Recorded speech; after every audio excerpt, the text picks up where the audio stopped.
الحمد لله وكفى وسلام على عباده الذين اصطفى أما بعد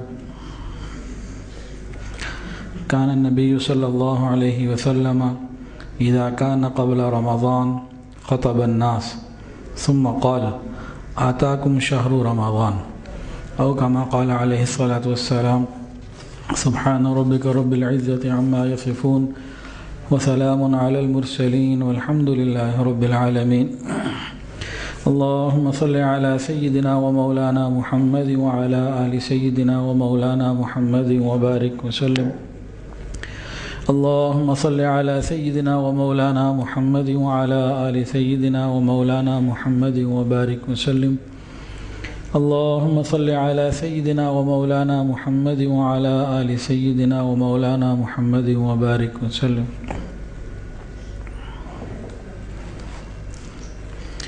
وفاق المدارس کے امتحانات الحمدللہ پورے ملک میں چل رہے ہیں، پورے زور و شور سے، جذبے سے اور شوق سے، اور اللہ تعالیٰ جزائے خیر دے فاق المدارس کو کہ اس نے ایک بہت بڑا پلیٹ فارم مہیا کیا مسلمانوں کے لیے، ان کے دین اور ایمان کی حفاظت کے لیے، ان کے علم کی، علوم نبوت کی ترویج کے لیے۔ ہمارا گھر گوبھی فاق المدارس کے بورڈ کے تحت سینٹر بنا پہلے سالوں کی طرح الحمدللہ، تو 345 بچیوں نے ہمارے یہاں سے امتحانات دیے، کل آخری دن ہے، اور باقی انویجیلیٹرز اور دوسرے لوگ ملا کے تقریباً 400 لوگ الحمدللہ روز آ رہے ہیں، اور الحمدللہ اللہ کے فضل سے سب کا اکرام میں سب کو کھانا بھی واپسی پہ پیش کیا جا رہا ہے۔ آج الحمدللہ اچانک کیا ہوا، قدرتاً حضرت مولانا حافظ فضل الرحیم صاحب دامت برکاتہ العالیہ جامع شرفیہ کے استاد الحدیث شیخ الحدیث وہ تشریف لے آئے۔ میں آفس میں بیٹھا ہوا تو اچانک آ گیا، دیکھتے ہی میں نے کہا اللہ اکبر، کھڑا ہو گیا، تو فرمایا کہ میں تو دیکھ بھال کے لیے آیا ہوں اور امتحانی سینٹر کو دیکھ رہا ہوں۔ ہیڈ آفس تشریف لائے، پھر میں نے یہاں کا وزٹ کروا دیا، پھر ساتھ چلا گیا، کیونکہ جو امتحانی سینٹر ہو تو گھر ہے ہمارا۔ پھر وہاں گیا، ان کو بریفنگ دی، ساری تفصیلات بتائیں کہ الحمدللہ الکحف کے تحت اب ماشاءاللہ 35 برانچز پورے ملک میں کام کر رہی ہیں۔ بہت خوش ہوئے، بہت ماشاءاللہ دعائیں دی، اللہ کا بڑا شکر ہے الحمدللہ۔ تو یہ میں نے کہا آپ کو بتا دوں، دل بڑا خوش ہے کہ اچانک سے تشریف لائے۔ ہم انشاءاللہ اگلے سال تخصص فی العالمات، عالمات کے لیے تخصص فی الدعوہ والارشاد شروع کرنے والے ہیں۔ تو ایک سبجیکٹ میں نے حضرت سے عرض کیا تو حضرت نے فرمایا کہ انشاءاللہ میں ضرور جو ہے نا وقت دوں گا۔ اللہ تعالیٰ حضرت کی صحت میں اور عزت میں برکت عطا فرمائے۔ ایک اور مزیدار واقعہ بھی سن لیجیے۔ امتحان کو آج 5واں دن ہے، کل 6واں اور آخری ہے۔ 2 دن پہلے کراچی سے مجھے کسی کا میسیج آیا، کوئی اسٹوڈنٹ ہیں طالبہ، تو پریشان تھی ذرا۔ میسیج آیا، حضرت ہمارے ایگزامینیشن ہال میں ایک معاملہ ہو گیا جس وجہ سے میں بڑی پریشان، ایگزامینیشن ہال میں ایک ایسا مسئلہ آ گیا کہ میں بھی پریشان ہوں اور کئی اور پریشان ہو گئے۔ تو بتانے لگی کہ ایک بچی کو دوران امتحان دورہ پڑ گیا، جیسے جنات آ جاتے ہیں اور اس طرح کا۔ اب وہ گھبرائی، چلائی، شور مچایا تو سب ڈر گئے۔ تو مجھ سے پوچھنے لگی حضرت مجھے بتائیں میں کیا کروں، بڑی گھبراہٹ ہے۔ میں نے کہا ایسا ہے، ایک واقعہ سن لو اور یہ ریکارڈنگ آپ اپنی معلمہ کو سنوا دیں، مسئلہ ٹھیک ہو جائے گا، جن بھاگ جائے گا۔ جن اتارنے والا ہونا چاہیے، جن بھی بھاگ جاتے ہیں۔ ہمارے مدرسے میں ان 8 سالوں میں 1-2 دفعہ ایسے واقعات ہوئے۔ ہر بندے کے نا بہانے اپنے انداز کے ہوتے ہیں۔ یہ اکیڈمی کے بچے بیٹھے ہیں، ان کے بہانے اس انداز سے ہوں گے، یہ مدرسے کے بچے بیٹھے ہیں، ان کے اپنے انداز سے ہوں گے، یہ جو بڑے ہیں باقی حضرات ان کے الگ بہانے ہوتے ہیں، خاوندوں کے الگ بہانے ہوتے ہیں، تاجروں کے الگ بہانے، تو ہر شعبے کے ہر طبقے کے اپنے اپنے بہانے ہوتے ہیں۔ مجھے کچھ اپنے بھی یاد آ رہے ہیں، بچپن میں ہمارے جو قاری صاحب ہیں، قاری صدیق صاحب دامت برکاتہم، کسی بچے کو الٹی آ جائے تو اس کو چھٹی دے دیتے تھے، تو میں بڑی کوشش کرتا تھا الٹی آ جائے کسی طرح سے، تو چھٹی مل جاتی تھی۔ تو میں نے ان کو کہا کہ آپ نا میری ریکارڈنگ آڈیو ریکارڈنگ ذرا سنوائیں ان کو اپنے مدرسے میں کسی معلمہ کو، اس بچی کا جن اتر جائے گا۔ ہمارے یہاں 2 دفعہ ان 8 سالوں میں ایسا واقعہ ہو چکا ہے۔ کیا ہوا جی، ابھی 2-3 سال پہلے جو آخری واقعہ ہوا، یہیں لاہور میں کوٹ لکھپت کے پاس ایک بچی رہتی، ہمارے عالمہ بننے آتی تھی۔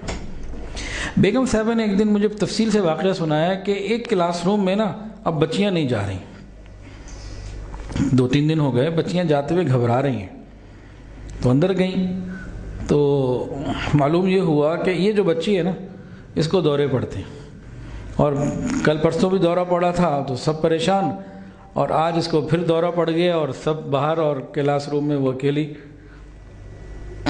خیر بیگم صاحبہ نے اس کو کہا دیکھو کچھ ایسا مسئلہ نہیں ہے، آیت الکرسی پڑھو اور پریشان نہ ہو۔ کہ جی آپ کو نہیں پتہ مجھے کتنی پریشانی ہے، کتنے جن میرے اوپر آتے ہیں، کیا کیا ہوتا ہے۔ ان کو سمجھایا، وہ نہیں سمجھی۔ بیگم صاحبہ نے ڈرانے کے لیے کہا دیکھو میں ان سب سے کہوں گی تمہیں پکڑ کے جو نا مارے تمہارا جن نکل جائے گا۔ اس نے کہا جی ان باتوں سے نہیں کچھ ہونے لگا، ہم نے بڑا چیک کرایا، یہ کرایا وہ کرایا، میری امی سے پوچھیں، میرے ابو سے پوچھیں، بہت کچھ میرے پر ہے مسئلہ۔ بیگم صاحبہ نے کہا تم مستقل جھوٹ بول رہی ہے، تمہیں کچھ نہیں۔ وہ کہے مجھے تو ہے۔ حیدر سے فون کر کے امی کو بلا لیا۔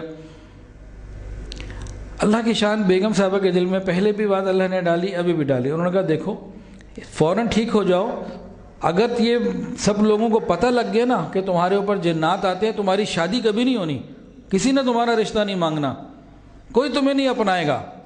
یہ الفاظ نکلنے تھے، جن اتر گیا، وہ گیا، پتہ نہیں کدھر گیا، ایک لمحے میں ٹھیک ہوئی ایسے۔ اصل میں ہوتا کیا ہے، تیاری نہ کی ہو نا پھر مختلف بہانے ہوتے ہیں، پڑھنے کا دل نہ کرے تو بہانے ہوتے ہیں، تو ایسے بھی جنات نکلتے ہیں۔ اچھا جی، آج ہمارا موضوع ہے شعبان کا مہینہ، اس کے اوپر انشاءاللہ العزیز چند باتیں آج ہوں گی۔ شعبان المعظم یہ اسلامی مہینوں میں 8واں مہینہ ہے۔ یہ مہینہ اللہ نے اپنے بندوں کو اپنی رحمتیں عطا کرنے کے لیے دیا ہے، اس میں بہت خیر اور بھلائیاں ہیں۔ اسی وجہ سے ہر دور اور ہر زمانے میں ہمارے اسلاف، ہمارے بڑے اس کا انتظار بھی کرتے اور اس میں عبادات بھی کرتے، گناہوں سے بھی بچتے۔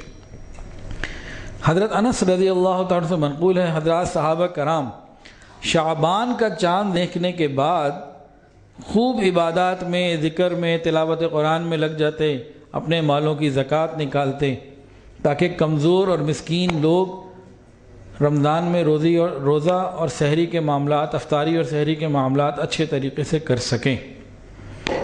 مسلمان حکمران قیدیوں کو قید خانوں سے بلا کے ان کے معاملات کو دیکھتے، کوئی حد جاری ہونی ہوتی تو حد جاری کرتے، کسی کو چھوڑنا ہوتا اس کے معاملات کو بھی دیکھتے، اور تاجر حضرات وہ اپنے حساب کتاب میں لگ جاتے تاکہ زکوٰۃ کا جو ہے لین دین وہ بھی ہو جائے اور جو دوسرے معاملات ہیں وہ بھی ہو جائیں۔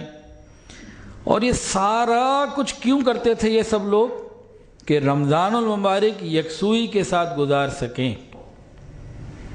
شعبان کا مہینہ اصل کے اندر رمضان کی تیاری کا مہینہ ہے اور خود یہ برکت والا مہینہ۔ اس کی برکتوں میں یہی دلیل بہت کافی ہے کہ حضور صلی اللہ علیہ وسلم دعا مانگتے تھے، اللہم بارک لنا فی رجب و شعبان وبلغنا رمضان، اللہ رجب اور شعبان میں برکت عطا فرما اور رمضان تک پہنچا۔ تو یہی بہت بڑی دلیل ہے۔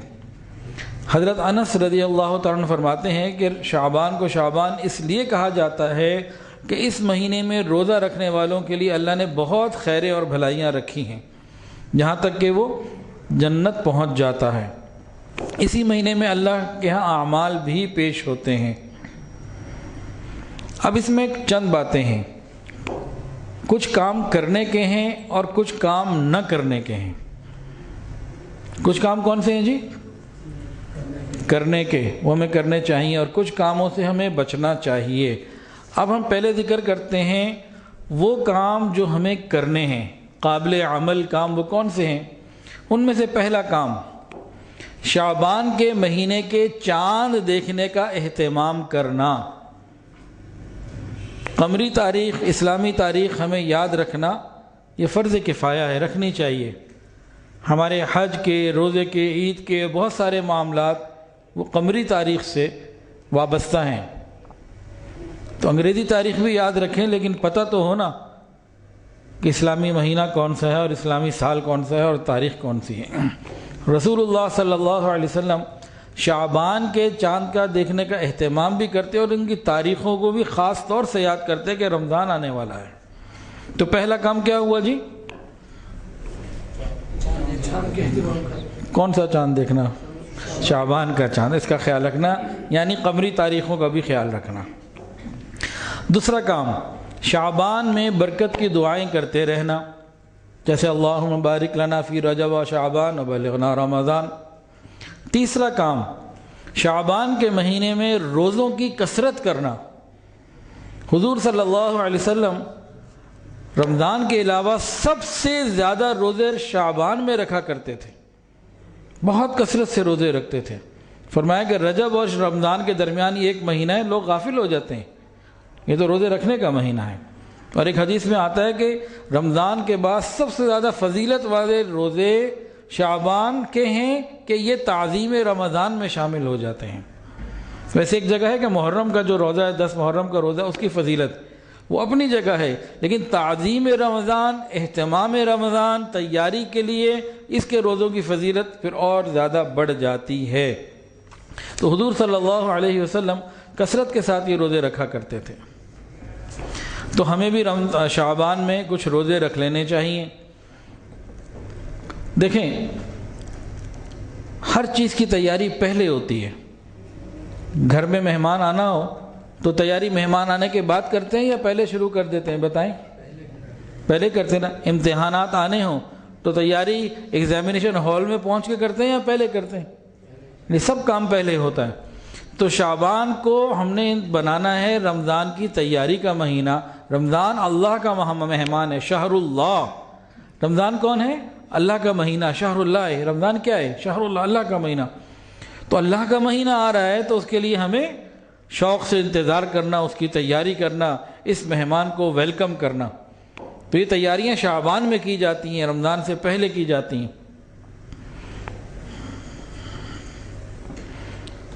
شعبان کے مہینے میں کثرت سے روزے رکھنے کی ایک وجہ تو یہ ہے کہ رمضان قریب ہے تو انسان ذرا تیاری کر لیتا ہے، رمضان کی عادت بن جائے۔ جیسے فرض سے پہلے سنتیں ہوتی ہیں، انسان ذرا تیار ہو جاتا ہے، وارم اپ ہو جاتا ہے۔ دوسری وجہ یہ ہے کہ شعبان میں بندوں کے اعمال اللہ کے حضور پیش کیے جاتے ہیں۔ فرمایا کہ میں چاہتا ہوں کہ میرے اعمال اس حالت میں اٹھائے جائیں کہ میں روزے سے ہوں۔ ایک وجہ یہ بتائی گئی۔ چوتھا کام کیا ہے؟ رمضان کی تیاری کرنا۔ نبی علیہ السلام نے فرمایا تمہارے پاس رمضان کا مہینہ آ رہا ہے، بس تم اس کے لیے تیاری کرو اور اپنی نیتوں کو درست کرو۔ تو مہمان کی آمد کا انتظار اور اس کے استقبال کی تیاری یہ ہمیں اب کرنی ہے۔ رمضان کی تیاری میں دو چیزیں ہیں۔ نمبر ایک تیاری ہے دنیاوی اعتبار سے اور ایک تیاری ہے دینی اعتبار سے۔ رمضان کی تیاری میں ہم کیا کریں؟ ایک دنیاوی اعتبار سے کچھ تیاریاں ہیں اور کچھ تیاریاں ہماری دینی اعتبار سے ہیں۔ چند تجاویز آپ کے سامنے رکھ دیتے ہیں، چند پوائنٹس، ان کو ہم غور کریں اور ہر آدمی اپنے اپنے حالات کے مطابق اور اپنی مصروفیات کے مطابق اس میں کمی بیشی کرتا رہے۔ یہ چند باتیں کہ ہمیں بات سمجھ میں آ جائے کہ تیاری کرنی کیسے ہے۔ کہتے ہیں نا، ویل پلانڈ ہاف ڈن۔ صحیح طریقے سے پلاننگ کر لی، ہوم ورک پورا ہے تو بس کام پورا ہو گیا۔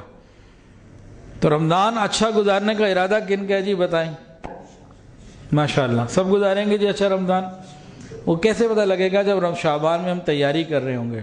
ایسا کبھی نہیں ہوتا کہ ہم شعبان غفلت میں گزار دیں، رمضان آ جائے اور فوری طور پر ہم سارے رمضان کے اعمال شوق سے کرنے لگ جائیں۔ یہ بہت مشکل ہے۔ شعبان میں جب ہم تیاریاں کر رہے ہوں گے تو اس کے اثرات رمضان المبارک میں آئیں گے۔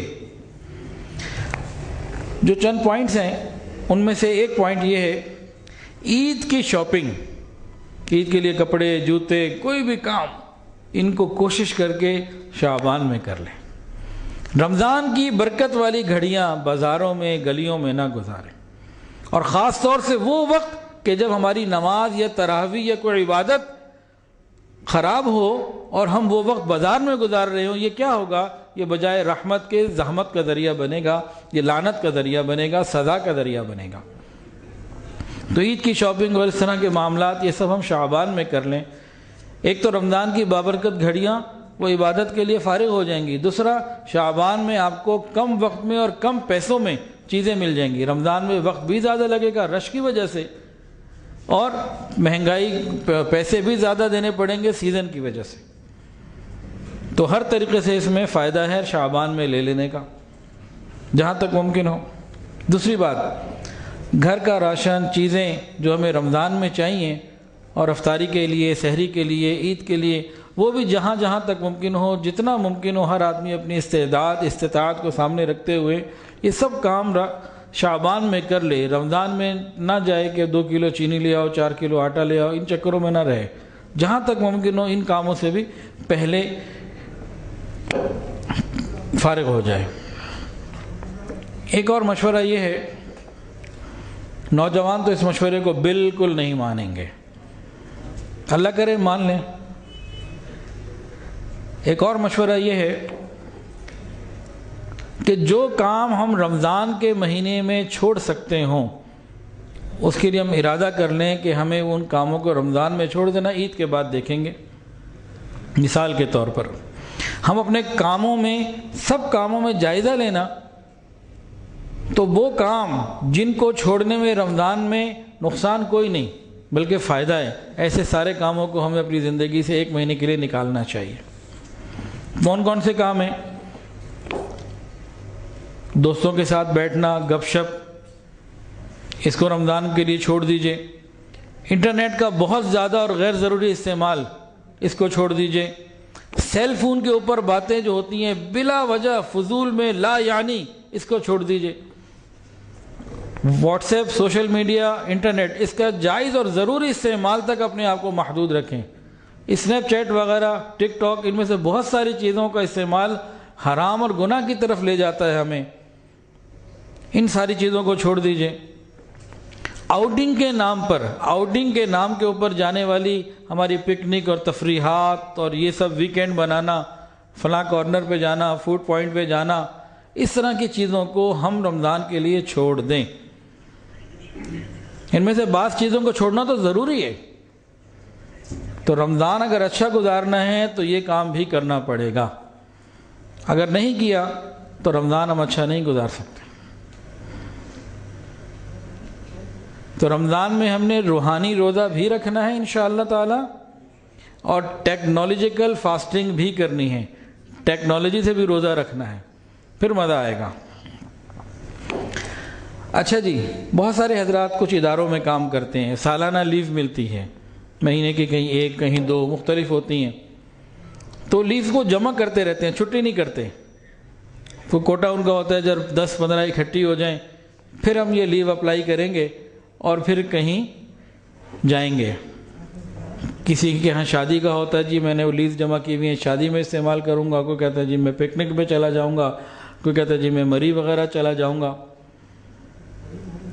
تو سارا سال چھٹیاں جمع کیجئے اور ان کو رمضان میں اپلائی کیجئے اللہ کے لیے، پھر جنت کے مزے لیجئے گا۔ کیا خیال ہے؟ سارے سال کی چھٹیاں رمضان کے علاوہ کہیں اور تو نہیں مل سکتی نا؟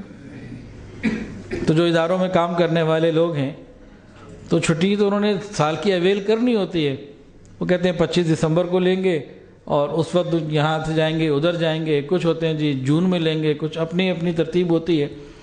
تو چلو ہم رمضان کی ترتیب بنائیں، ہم اپنی اینول لیو اور جتنی بھی ہماری روٹین کی لیوز ہیں ان کو اکٹھا کر کے اس لیو کے کوٹے کو رمضان میں استعمال کریں۔ تو یہ بھی ایک مشورہ ہے۔ تو یہ چند باتیں تو تھیں دنیاوی اعتبار سے، دینی اعتبار سے بھی کچھ تیاریاں ہیں جی۔ دینی اعتبار سے پہلی تیاری، رمضان اچھا گزارنے کی ہم نیت کریں کہ رمضان ہم نے اچھا گزارنا ہے، جیسے ہمارے اکابر بڑے گزارتے تھے، رمضان میں وقت ضائع نہیں ہونے دینا، پہلے تو یہ نیت کریں۔ دوسری تیاری یہ کریں کہ ہم نے رمضان کو گناہوں سے پاک گزارنا ہے، گناہوں سے پاک گزارنا ہے، یہ نیت کریں۔ تیسرا، ہم نے رمضان میں کثرت سے عبادات کرنی ہیں۔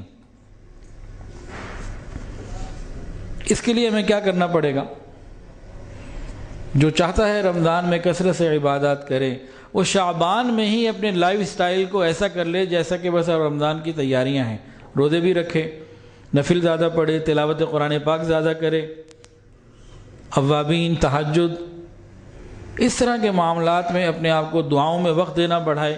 یہ پہلے سے تیاری کر رہا ہوگا اور روٹین اپنی بہتر کر رہا ہوگا، تب کیا ہوگا؟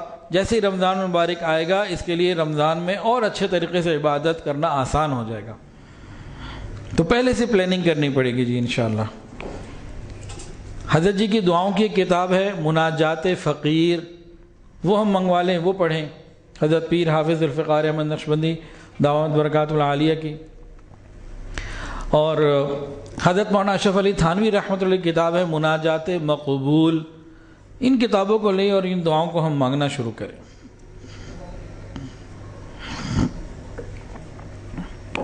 شعبان میں 5واں کام،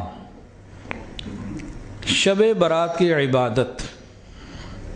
شعبان المعظم کے اس مبارک مہینے میں اللہ رب العزت نے نصف شعبان میں ایک رات رکھی ہے، بڑی برکت والی رات ہے، بہت عظمت والی رات ہے۔ اس کے کئی نام ہیں، تفسیر روح المعانی میں 4 نام اس کے لکھے ہوئے ہیں۔ پہلا نام لیلۃ المبارکہ، لیلۃ المبارکہ کیا ترجمہ ہوا؟ برکت والی رات۔ دوسرا نام لیلۃ الرحمہ، رحمت والی رات۔ تیسرا نام لیلۃ السق، اللہ تعالیٰ کی طرف سے کچھ لوگوں کو جہنم کا پروانہ دے دیا جاتا ہے اس رات میں، لیلۃ السق۔ چوتھا نام لیلۃ البرات، کچھ خوش نصیب ایسے ہوتے ہیں جن کو جہنم کی آگ سے براعت یعنی جان ان کی خلاصی کر دی جاتی ہے، جہنم سے ان کو NOC مل جاتا ہے، وہ جہنم میں نہیں جا سکتے۔ تو 4 نام ہو گئے، لیلۃ البرکہ، لیلۃ الرحمہ، لیلۃ السق اور لیلۃ البرات، یہ 4 نام ہیں اس کے۔ اب اس میں جی بہت ساری فضیلتیں ہیں۔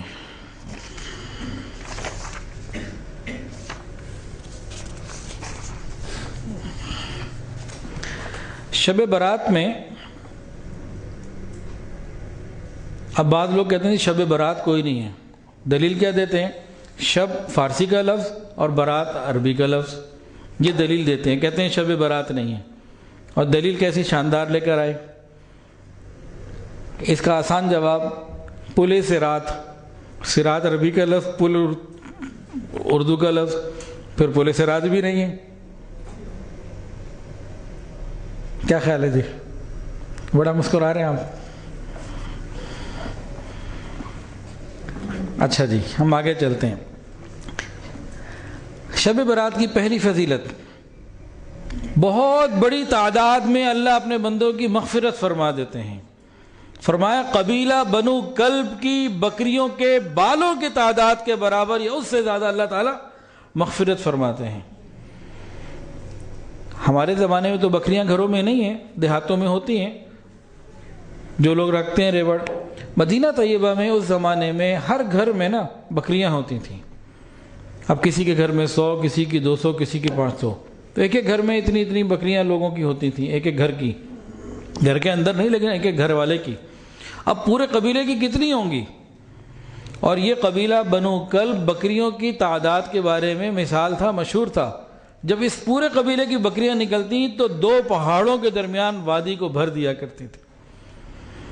اب اتنی بکریاں ہوں بے شمار، اور پھر ان کے بال کتنے، ایک ایک بکری کے بال کتنے، تو اللہ تعالیٰ اتنی مغفرت فرماتے ہیں۔ ایسی برکت والی رات ہے یہ۔ دوسری فضیلت، یہ رات قبولیت والی رات ہے، دعاؤں کی قبولیت کی رات ہے، دعائیں قبول ہوتی ہیں۔ نبی علیہ السلام نے فرمایا شعبان کی جب 15ویں شب ہو یعنی شب برات، تو اس کی رات میں قیام کرو اور دن میں روزہ رکھو۔ اللہ تعالیٰ غروب شمس یعنی کہ سورج غروب ہونے کے فوراً بعد ہی، مغرب کے فوراً بعد ہی اپنی شان کے مطابق آسمان دنیا پہ نزول فرماتے ہیں، اور اعلان ہوتا ہے کوئی مغفرت چاہنے والا کہ اس کی مغفرت کی جائے، ہے کوئی رزق کا طلبگار اس کو رزق دے دیا جائے، ہے کوئی کسی پریشانی میں، تکلیف میں، بیماری میں، مصیبت میں مبتلا شخص، وہ آئے مجھ سے مانگے، میں اس کی مصیبت کو دور کر دوں۔ ساری رات یہ آوازیں لگتی رہتی ہیں۔ ویسے تو یہ آواز اللہ تعالیٰ کی طرف سے ہر رات میں، سارے سال کی ہر رات میں ہوتی ہیں، لیکن وہ تہجد کے وقت میں ہوتی ہیں، لیکن یہ ساری رات مغرب کے بعد سے شروع ہو جاتا ہے سلسلہ۔ تو قبولیت دعا کی یہ رات ہے، تو خوب ہمیں دعائیں مانگنی چاہیے۔ دیکھیں بھئی، دعا تو سب مانگتے ہیں، بعض کی قبول ہو جاتی ہے، بعض کی نہیں ہوتی۔ قبولیت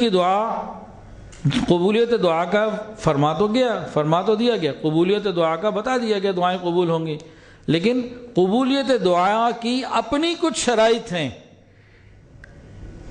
یہ موقع تو ہے کہ دعا مانگو قبول ہوگی، لیکن قبولیت دعا کی کچھ اپنی بنیادی شرائط ہیں، ہمیں وہ بھی پوری کرنی پڑیں گی، تب جا کے جو ہے نا وہ ہمارا معاملہ بنے گا۔ اب قبولیت دعا کی جو شرائط ہیں اس کے اوپر بھی ہم غور کر لیتے ہیں۔ آخری والا دیجیے۔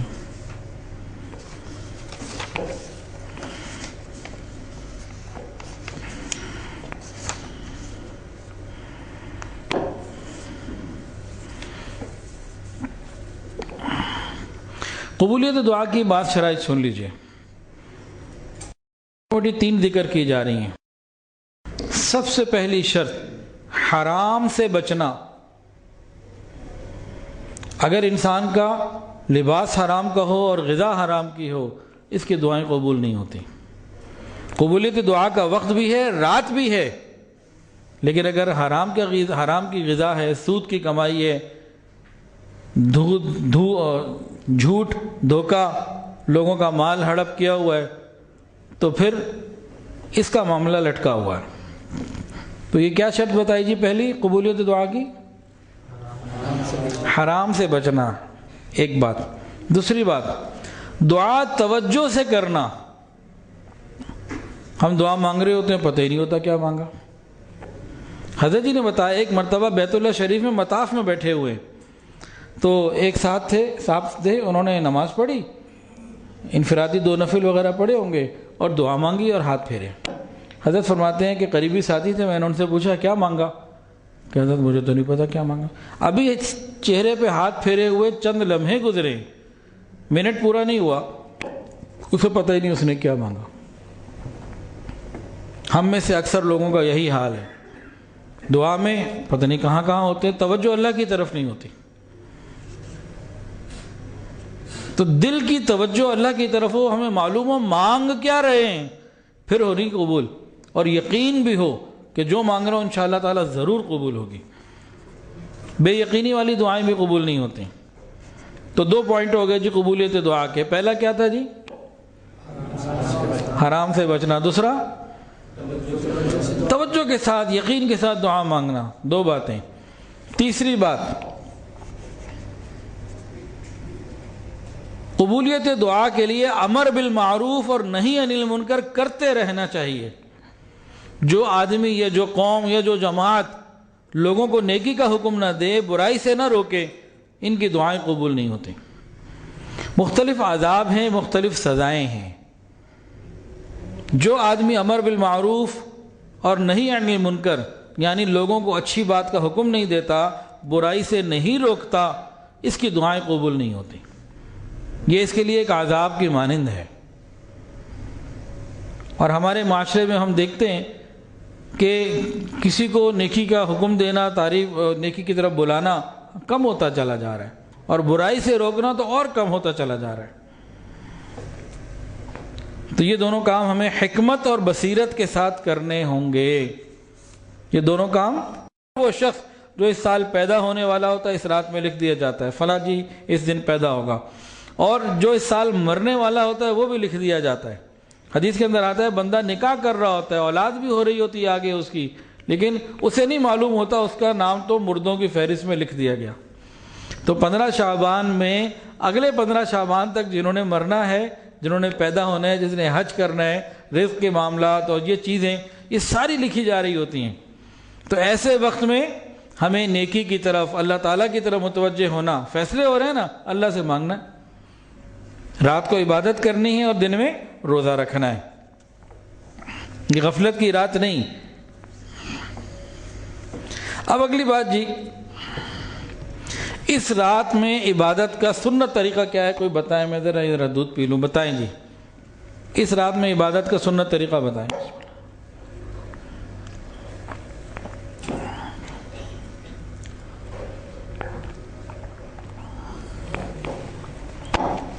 جی بتائیے جی مولانا عبدالحی صاحب، اس رات میں کیا 12 رکعت پڑھنی چاہیے، 20 رکعت پڑھنی چاہیے، ایک ٹانگ پہ کھڑے ہو کے پڑھنی چاہیے، دونوں ٹانگوں پہ کھڑے ہو کے، کیا ہے جی؟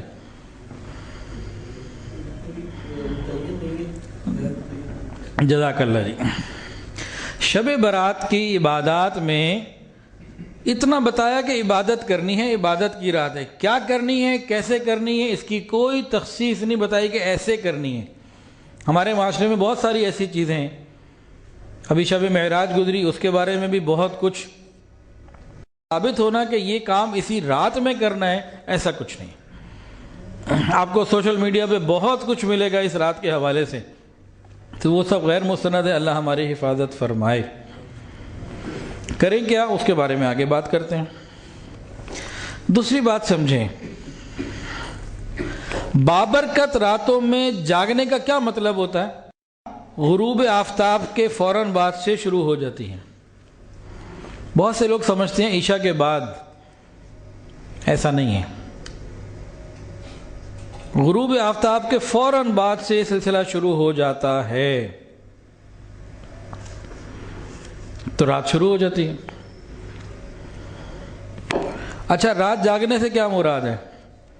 رات جاگنے سے مراد عبادات کے لیے جاگنا۔ ویسے ہی بیٹھ کے انٹرنیٹ پہ بیٹھ کے جی جاگنے والی رات ہے، چلو جاگتے بھی رہیں گے، اس جاگنے کی مراد اللہ کی یاد میں عبادت، درود، استغفار، کسی نہ کسی نیک عمل میں جاگنا۔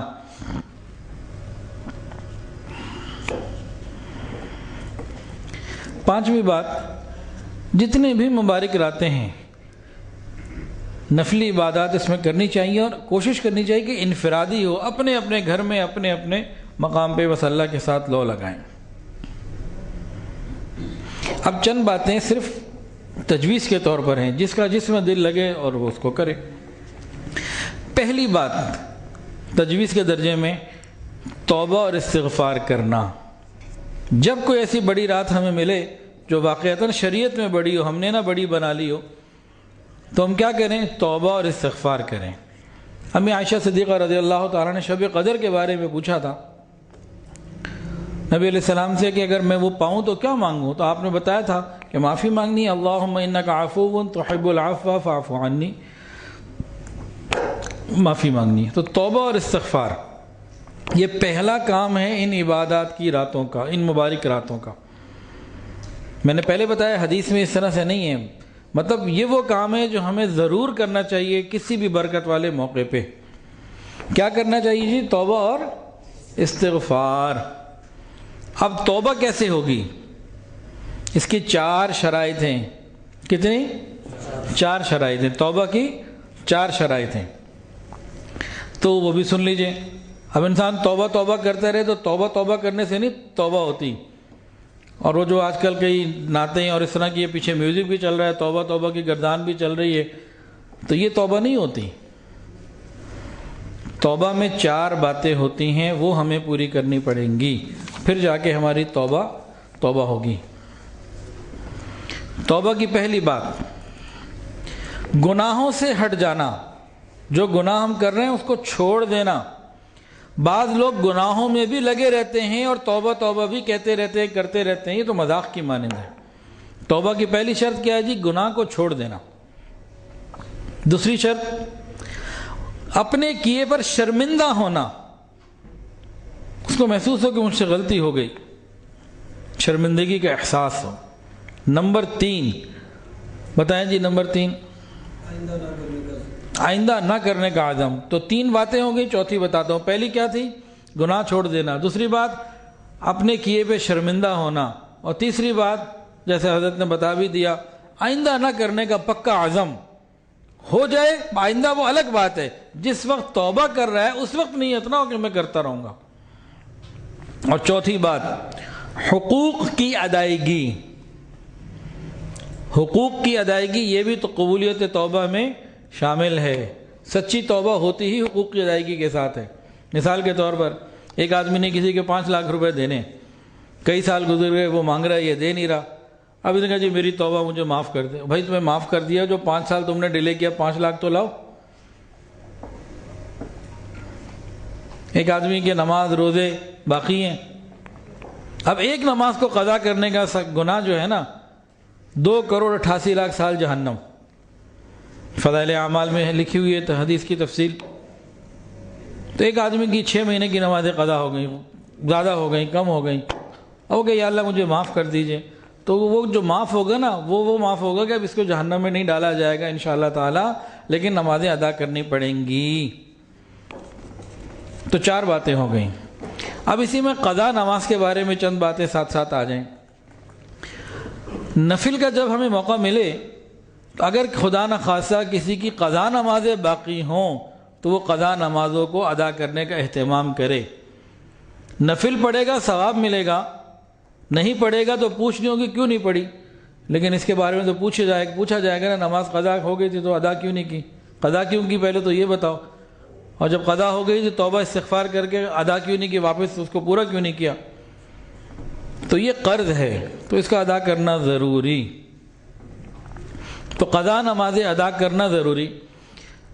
نبی علیہ السلام ایک مرتبہ جہاد میں تھے، 4 نمازیں قضا ہوئیں، آپ نے ان کو ادا کیا۔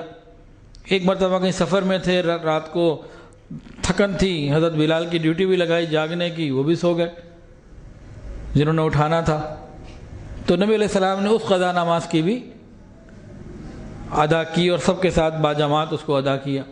تو یہ معاملات اللہ تعالیٰ نے کیوں کروائے کہ امت کے سامنے قضا نمازوں کا مسئلہ واضح ہو جائے۔ توبہ الگ کرنی ہے اور نماز قضا جو پچھلی ہیں وہ بھی ادا کرنی ہے۔ اب کیسے ادا کریں؟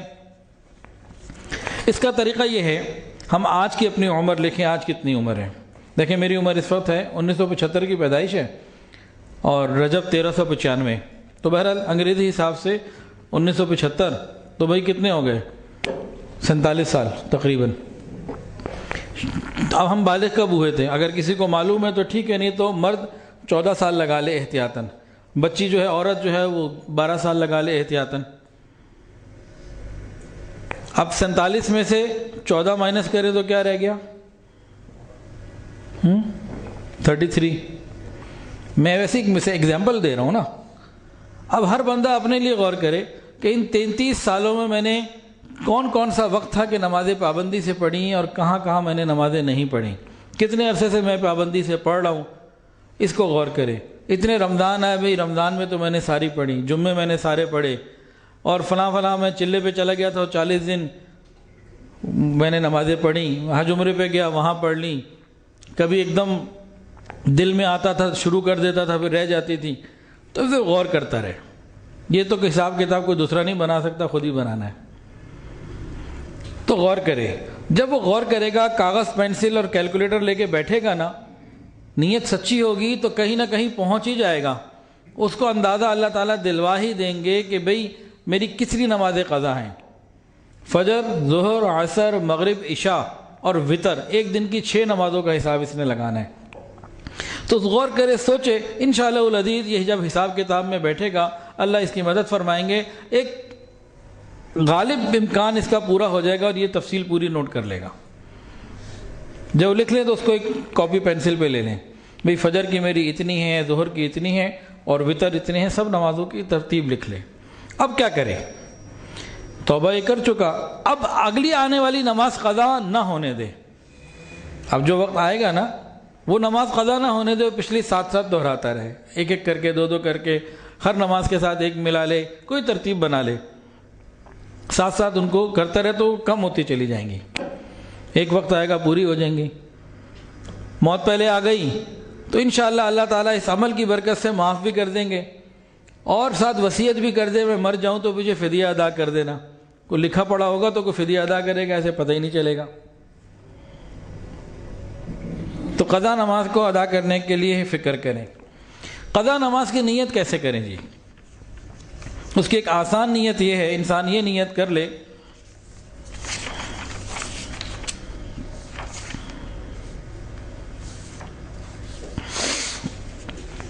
قضا نماز کی نیت کرنے کا طریقہ یہ ہے کہ انسان ہر نماز میں یوں نیت کرے، میں اپنی تمام فوت شدہ نمازوں میں سے جو پہلی نماز ہے اس کی قضا کرتا ہوں۔ میری جتنی نمازیں بھی قضا ہوئی ہیں نا، مثلا فجر کی نماز ہے، میں فجر پڑھ رہا ہوں، کون سی جو سب سے پہلے میری قضا ہے وہ پڑھ رہا ہوں۔ جب وہ سب سے پہلی پڑھ لے گا تو اب جو اس کے بعد والی ہے وہ سب سے پہلی رہ جائے گی، اسی طرح کرتا چلا جائے۔ اچھا جی، اس رات کے کرنے والے کاموں میں سے ایک کام یہ ہے کہ نماز باجماعت پڑھے، مغرب، عشاء اور فجر تینوں نمازیں باجماعت پڑھے۔ جس نے تینوں نمازیں مسجد میں باجماعت پڑھ لی، اس نے تو عبادت میں کہیں نہ کہیں حصہ اس کا ڈل گیا۔ بلکہ ایک حدیث میں آتا ہے، جس نے عشاء باجماعت پڑھی آدھی رات عبادت، جس نے فجر باجماعت پڑھی بقی آدھی رات عبادت۔ تو مغرب سے ہی جماعتوں کی پابندی کرے، کیونکہ اس رات میں تین نمازیں آتی ہیں، مغرب، عشاء اور فجر، تو اس کو ہم احتیاط سے کریں۔ اس کے علاوہ اوابین، مغرب کی نماز ہو گئی، اوابین پڑھ لیں۔ اوابین سارا سال پڑھ سکتے ہیں، دو کر کے 6 رکعت پڑھیں، 12 پڑھیں، 20 تک اس کی تعداد ہے۔ اوابین کا ثواب کسی کے علم میں ہے تو بتائیں جی؟ مغرب کی نماز کے بعد اوابین پڑھنا مستحب عمل ہے، اور ایک دن کے اوابین کا ثواب بتائیں جی؟ 12 سال کی عبادت کا ثواب ملتا ہے۔ 12 سال کی عبادت، نبی علیہ السلام نے فرمایا جس نے مغرب کی نماز کے بعد 6 رکعت اس طرح ادا کی کہ ان کے درمیان کوئی بری بات نہیں کی، تو اس کا ثواب 12 سال کی عبادت کے برابر۔ ایک اور عبادت ہے جی بڑی زبردست، اس کو کہتے ہیں صلاۃ التسبیح۔ یہ بھئی ضرور پڑھنی چاہیے، بہت بڑی عبادت ہے، اس کا اہتمام کرنا چاہیے۔ صلاۃ التسبیح خالی شب برات کے لیے نہیں، اس کو زندگی کے ہمیں معمول میں کہیں نہ کہیں کبھی نہ کبھی چلتے رہنا چاہیے۔ اب یہ رات عبادت میں اگر گزارنی ہے تو بھئی یہ بھی ایک مشورہ ہے، اس رات کے ساتھ یہ نہیں ہے کہ لازمی اسی رات پڑھنی ہے، یہ میں پہلے بھی واضح کر چکا ہوں، دوبارہ پھر واضح کر رہا ہوں۔ صلاۃ التسبیح یہ وہ نماز ہے جس سے 10 طرح کے گناہ معاف ہوتے ہیں، اگلے اور پچھلے، قدیم اور جدید، غلطی سے کیے ہوئے گناہ، جان بوجھ کے کیے ہوئے گناہ، صغیرہ گناہ، کبیرہ گناہ، چھپ چھپ کے کیے ہوئے گناہ اور کھلم کھلا کیے ہوئے گناہ۔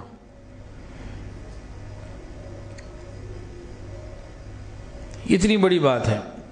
نبی علیہ السلام نے فرمایا کہ روزانہ پڑھو، روز نہیں پڑھ سکتے چلو ہر جمعے کو پڑھ لو، ہفتے میں ایک دفعہ، اچھا مہینے میں ایک دفعہ پڑھ لو، اچھا سال میں ایک دفعہ پڑھ لو، اچھا نہیں تو کم سے کم زندگی میں ہی ایک دفعہ پڑھ لو۔ نبی علیہ السلام نے فرمایا حضرت اپنے چچا کو، یہ تحفہ بھی ہے، بخشش بھی ہے، خوشخبری بھی ہے۔ یہ وہ نماز ہے جس میں ایک نماز میں 300 مرتبہ تیسرا کلمہ پڑھنے کی سعادت اور توفیق بندے کو ملتی ہے۔ سبحان اللہ والحمد للہ ولا الہ الا اللہ واللہ اکبر ولا حول ولا قوت الا باللہ۔ یہ تیسرا کلمہ کیا ہے؟ یہ بڑی زبردست چیز ہے۔ تیسرے کلمے کے جو کلمات ہیں نا، سبحان اللہ، الحمد للہ، اللہ اکبر، اس ہر کلمے کے اوپر جنت میں ایک درخت لگ جاتا ہے۔ ہر کلمہ اللہ تعالیٰ کو محبوب، ہر کلمہ میزان میں عمل کو بھر دینے والا، نیکیوں کو بھر دینے والا، ہر کلمے کا ثواب احد پہاڑ سے زیادہ۔ جنت ایک چٹیل میدان ہے اور یہ کلمات اس کے باغات ہیں۔ تو بتائیں کتنی سعادت ہو گئی۔ سبحان اللہ والحمد للہ ولا الہ الا اللہ واللہ اکبر ولا حول ولا قوت الا باللہ۔ حضرت شیخ الحدیث مولانا زکریا رحمۃ اللہ علیہ فضائل ذکر میں، فضائل اعمال، اس کے اندر فضائل ذکر میں لکھا ہے کہ یہ وہ نماز ہے جس کا ہر زمانے میں علماء امت نے، محدثین نے، فقہاء نے، صوفیاء کرام نے اس کو اہتمام سے پڑھا۔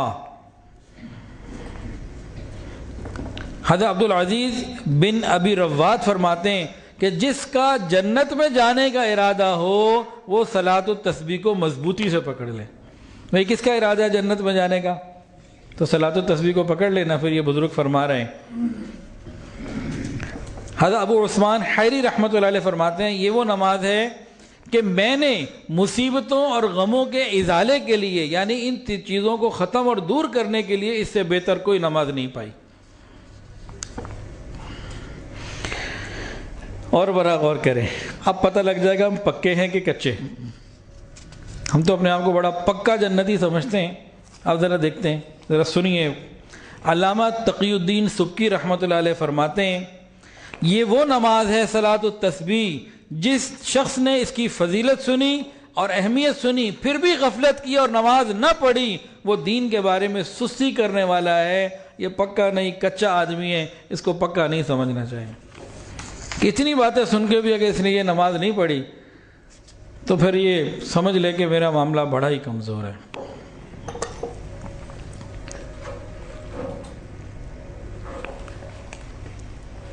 صلاۃ التسبیح پڑھنے کے دو طریقے ہیں. ایک ترمذی شریف میں ہے کہ انسان پہلے تو نیت کر لے 4 رکعت کی، چاروں رکعتوں میں تلاوت جو مرضی کرے سورہ فاتحہ کے بعد، کوئی بھی سورت کر سکتا ہے، کوئی مسئلہ نہیں ہے.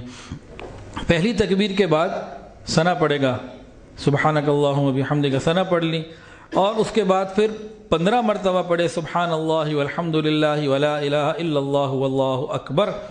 یہاں تک پڑھ لے گزارا ہو جائے گا، لیکن آگے بھی ملا لے تو ولا حول ولا قوت الا باللہ العلی العظیم تو بہت اچھا ہو جائے گا. تکبیر تحریمہ کے بعد ثنا کے بعد 15 مرتبہ یہ پڑھے، پھر سورہ فاتحہ اور کوئی سورت ملائے. رکوع میں جانے سے پہلے 10 مرتبہ پڑھ لے تو کتنا ہو گیا؟ 15 اور 10 25.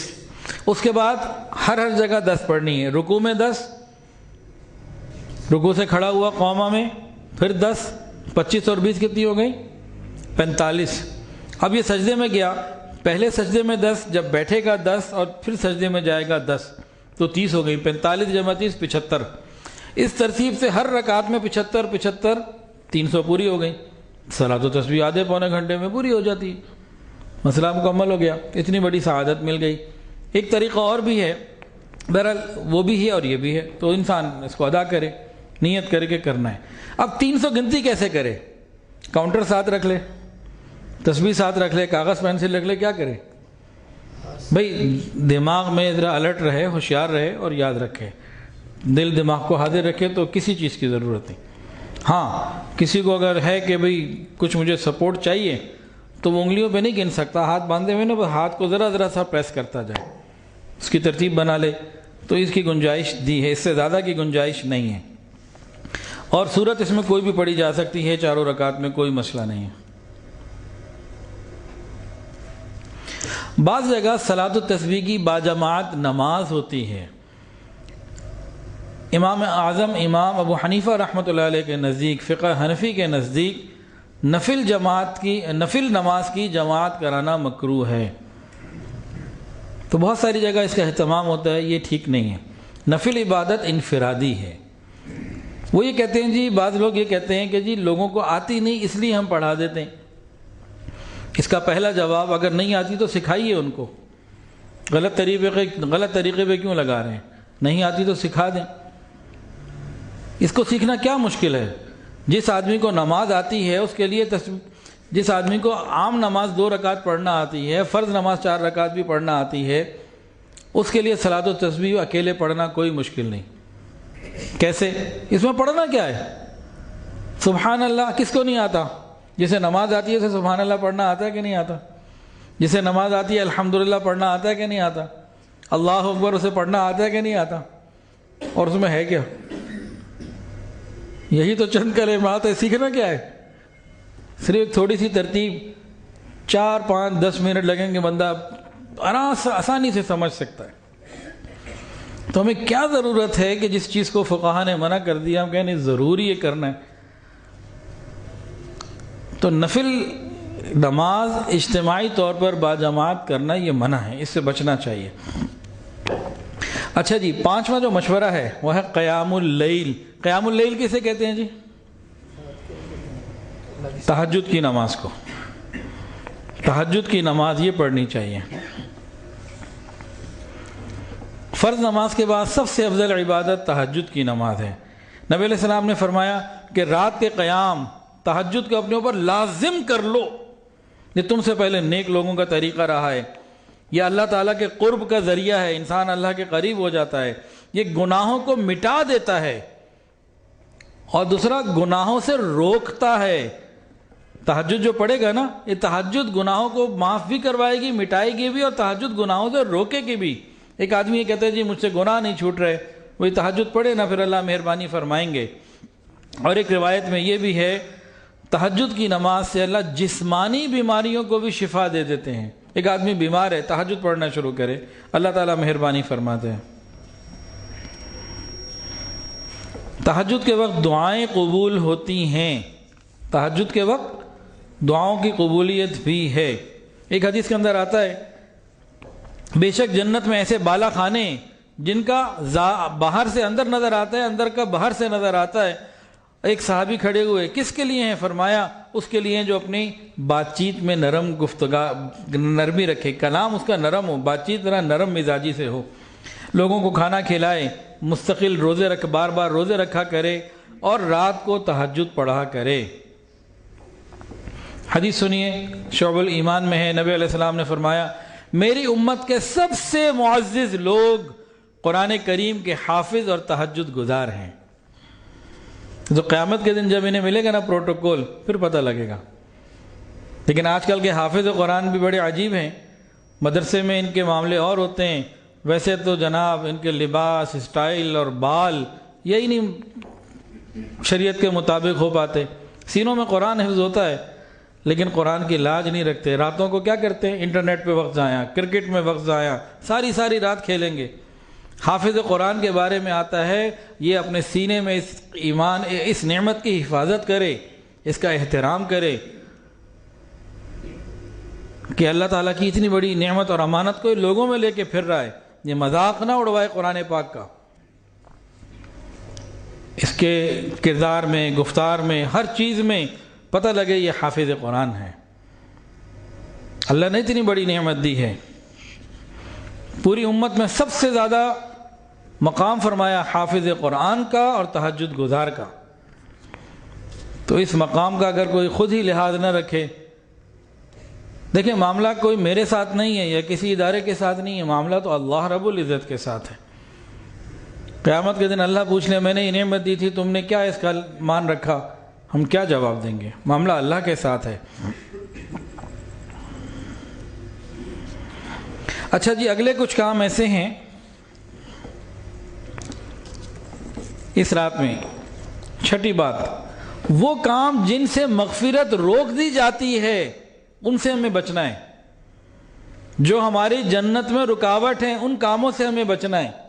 ایسے تقریباً 8 کام ہیں. کثیر لوگوں کی مغفرت ہوتی ہے لیکن ان لوگوں کی مغفرت نہیں ہوتی.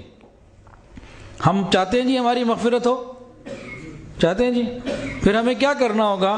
ہمیں ان لوگوں کی فہرست سے اپنے آپ کو نکالنا ہوگا جن کے بارے میں نبی علیہ السلام نے بتایا. دیکھیں بھئی یہ بات سمجھیں, مغفرت ہوتی ہے, یہ مغفرت کی رات ہے, یہ ہمیں کس نے بتایا؟ حضور صلی اللہ علیہ وسلم نے.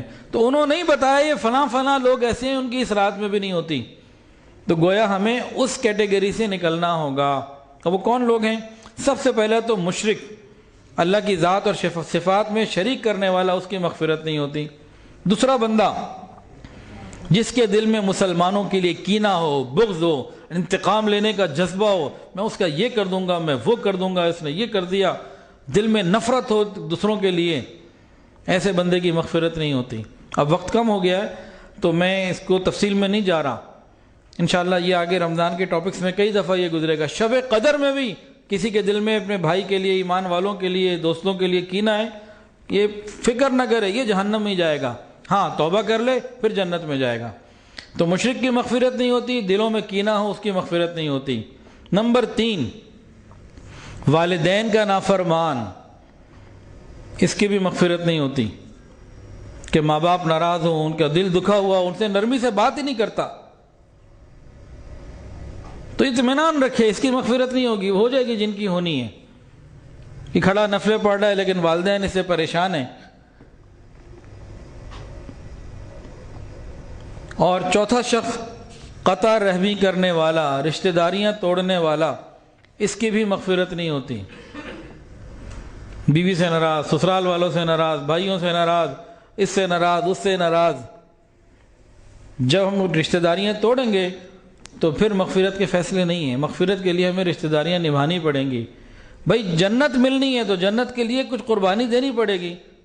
چند رشتہ داروں کی کڑوی کسیلی نہیں سن سکتے، برداشت نہیں کر سکتے۔ اس کے بدلے مل کیا رہا ہے؟ لمبی عمر، کھلا رزق اور جنت مل رہی ہے، مغفرت مل رہی ہے۔ تو گیو اینڈ ٹیک تو ہوتا ہے، کچھ پانے کے لیے کچھ دینا پڑتا ہے۔ پانچواں شخص جو اپنے ٹخنے ڈھک کے رکھتا ہے، قیامت کے دن اللہ اس شخص کو محبت کی نظر سے نہیں دیکھیں گے، اس مرد کو جو اپنے ٹخنے ڈھک کے رکھتا ہے۔ شریعت کہتی ہے کہ مردوں کے ٹخنے کھلے رہیں، ننگے رہیں، عورتوں کے ڈھکے رہیں۔ آج ہم نے 100% الٹا کر دیا۔ بعض لوگ نماز میں کیا کرتے ہیں؟ ٹخنے ننگے کرنے کی کوشش کر رہے ہوتے ہیں۔ اچھی بات ہے، نہ ہونے سے بہتر ہے، لیکن اصل یہ حکم نماز کے لیے نہیں ہے۔ اس کا نماز سے کوئی تعلق نہیں ہے اس حکم کا۔ یہ تو ہر وقت ٹخنے ننگے رہنے چاہیے۔ آپ نے آج ٹخنے ڈھک کے رکھے اور کل قیامت کے دن اللہ نے محبت سے ہی نہ دیکھا تو کیا فائدہ ہے ٹخنے ڈھکے رکھنے کا جی؟ اور شب برات میں بھی ان کی مغفرت نہیں ہوتی۔ حدیث سے سنا رہا ہوں میں آپ کو، اپنی طرف سے نہیں سنا رہا ہوں۔ چھٹا شخص جس کی مغفرت نہیں ہوتی وہ کون ہے؟ شراب نشہ کرنے والا، نشے کا، شراب کا عادی، اس کی بھی نہیں ہوتی۔ ساتواں کسی کو ناحق قتل کرنے والا، اس کی مغفرت بھی نہیں ہوتی۔ اور آٹھواں زانی، زنا کرنے والا، نامحرموں سے چھپ چھپ کے ملنے والا، اس کی مغفرت بھی نہیں ہوتی۔ تو ہمیں ان 8 چیزوں سے اپنے آپ کو نکالنا ہے تاکہ رحمت کی اس رات میں ہم پر بھی رحمت ہو جائے اور ہماری مغفرت ہو جائے۔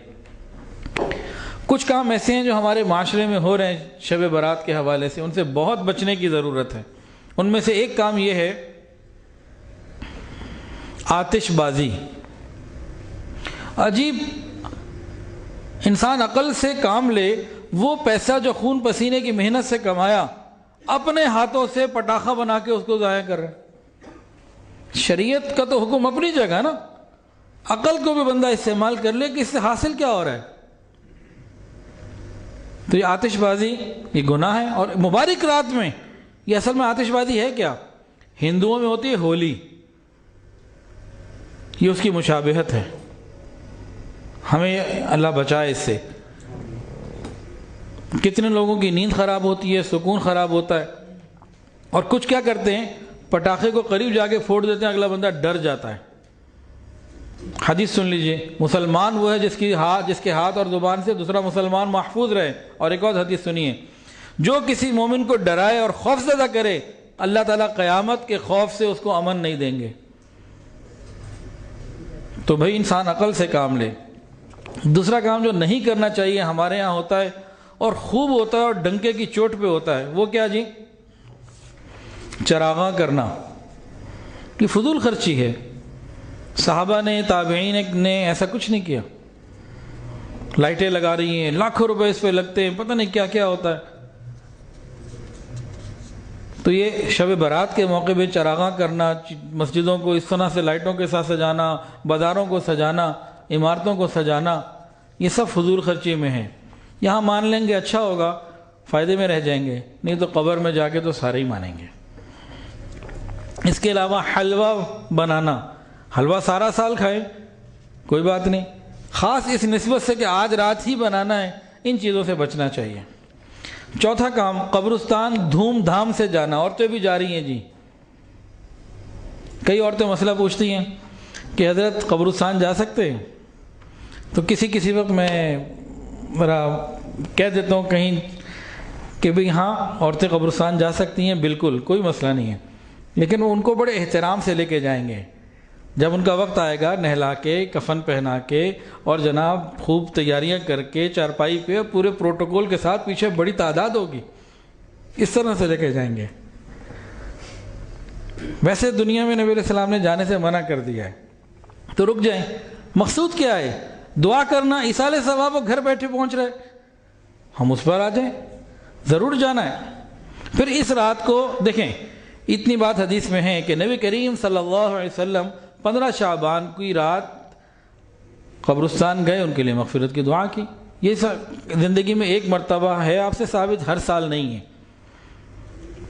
بھئی کسی نے اتباع سنت کی نیت سے جانا ہے، کبھی کبھی چلا جائے، کسی سال چلا گیا کسی سال نہیں گیا، اور خاموشی سے جانا، اس کے لیے کوئی تیاریاں اور وہاں جا کے چراغاں اور موم بتیاں اور پھول اور اس طرح کی چیزوں کی ضرورت نہیں ہے۔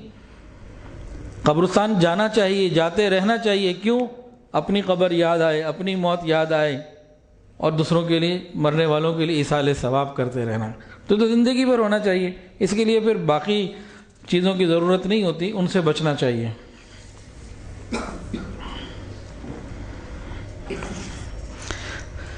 پندرہ شعبان کا روزہ مستحب عمل ہے، یہ سنت نہیں ہے، مستحب عمل ہے۔ کوئی رکھنا چاہے بہت اچھا رکھے، نہیں رکھنا چاہتا تو اس کو برا نہیں کہہ سکتے بھی آپ نے نہیں رکھا۔ اور ویسے بھی 13، 14 اور 15 ایام 20 کے روزے ہیں نا، سنت، یہ نبی علیہ السلام رکھے مستحب روزے ہیں، تو انسان 13، 14، 15 ہی رکھ لے، ہر قسم کے مسئلے سے ختم۔ 15 کا روزہ بھی ہو گیا، شعبان کے روزوں کی کثرت میں بھی وہ تعداد شامل ہو جائے گی، اور 13، 14، 15 کا عمل ایام 20 والا وہ بھی پورا ہو جائے گا، اور آگے پورا مہینہ روزہ رکھنا ہی ہے، پہلے سے تیاری کریں۔ ہمارے ایک دوست ہیں حجاز ہاسپٹل میں، ثاقب بھائی، وہاں کے وہ ذمہ دار لوگوں میں سے ہیں، تو آج بدھ ہے، ہر بدھ کو وہ شالمی میں 1000-1200 لوگوں کا کھانا کرتے ہیں، کھلاتے ہیں لوگوں کو، مجھے بھی بلاتے رہتے ہیں، کبھی کبھی موقع ہو جائے تو چلا جاتا ہوں، وہ تو اب تو بہت کم ہو گیا جانا۔ تو ان کی ایک ترتیب بڑی ایک دم اچانک یاد آ گئی۔ وہ ہر سال رمضان سے پہلے کیا کرتے ہیں، اپنا شوگر ٹیسٹ، بلڈ ٹیسٹ اور بہت سارے ٹیسٹ کروا لیتے ہیں، ہر چیز کو کہہ لیتے ہیں رمضان کے لیے میں نے اپنے آپ کو تیار رکھنا ہے۔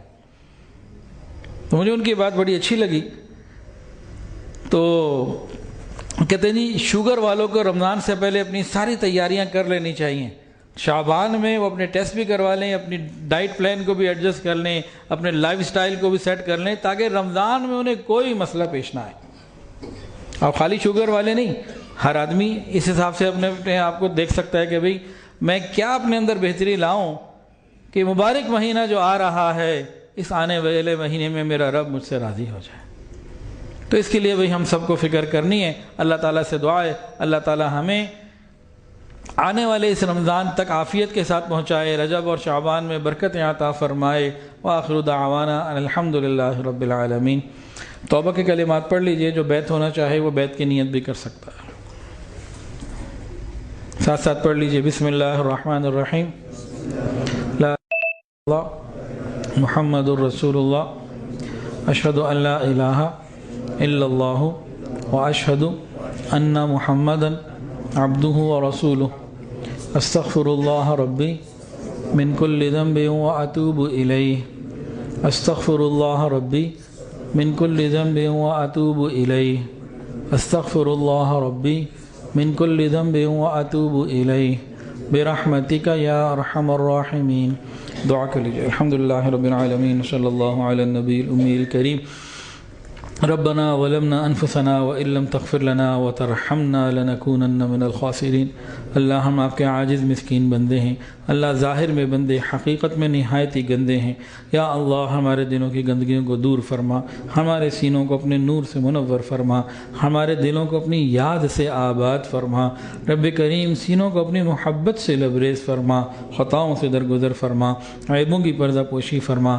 یا اللہ تمام حاضرین کی تمام دلی نیک جائز حاجات کو پورا فرما۔ اللہم بارک لنا فی رجب و شعبان وبلغنا رمضان۔ یا اللہ ہمارے گناہوں کو معاف فرما۔ یا الہ العالمین ہماری زندگیوں میں برکتیں عطا فرما، گھروں میں برکتیں عطا فرما، اعمال میں برکتیں عطا فرما، صحت اور حافظے میں برکتیں عطا فرما۔ رب کریم قدم قدم پر برکتوں کو ہمارے ساتھ شامل حال فرما۔ رب کریم ہماری دعاؤں کو قبول فرما۔ اللہ جو صاحب اولاد ہیں ان کی اولادوں کو نیک وکار فرما، والدین کی آنکھوں کی ٹھنڈک بنا، متقیوں کا امام بنا۔ اللہ اولاد کی خوشیاں عطا فرما، اولاد کے غموں سے محفوظ فرما۔ جن گھروں میں جوان بچے بچیاں موجود ہیں قدر دان رشتے عطا فرما، والدین کے لیے فرائض نبھانے آسان فرما۔ تمام حاضرین کی تمام دلی نیک جائز حاجات کو پورا فرما۔ رب کریم پوری امت کی حفاظت فرما، ہمارے تینوں حرم کی حفاظت فرما، دعوت اور تبلیغ کے کام کی حفاظت فرما، جہاں اللہ اللہ دن خانقاہوں کی حفاظت فرما، تمام مساجد مدارس مراکز عربیہ کی حفاظت فرما، اقامت دین کی کوششیں کرنے والوں کی حفاظت فرما، رب کریم ہماری دعاؤں کو قبول فرما۔ وصلی اللہ تعالی علی خیر خلقہ سیدنا و مولانا محمد۔ یا اللہ تمام حاضرین کی تمام دلی نیک جائز حاجات کو پورا فرما۔ یا اللہ بہت سارے لوگوں نے دعاؤں کے لیے کہا اور جو کہنا چاہتے تھے نہیں کہہ پائے، اور وہ لوگ جن کا حق ہے کہ ان کے لیے دعائیں کرتے رہا کرے، یا اللہ سب کے لیے خیر کے فیصلے فرما۔ یا اللہ ہماری اکیڈمی کو قبول فرما، تمام طلباء کو اپنی رحمت سے قبول فرما۔ یا اللہ جو حفظ کے ہیں، ناظرہ کے ہیں، اور جو عصری علوم کے طلباء ہیں، اللہ سب کو اپنی رحمت سے قبول فرما۔ جس طرح ہم سب کو یہاں آپ نے جمع فرمایا، یا اللہ ایک ایک کو یا اللہ ہم سب کو اپنی رحمت سے جنت میں جگہ عطا فرما۔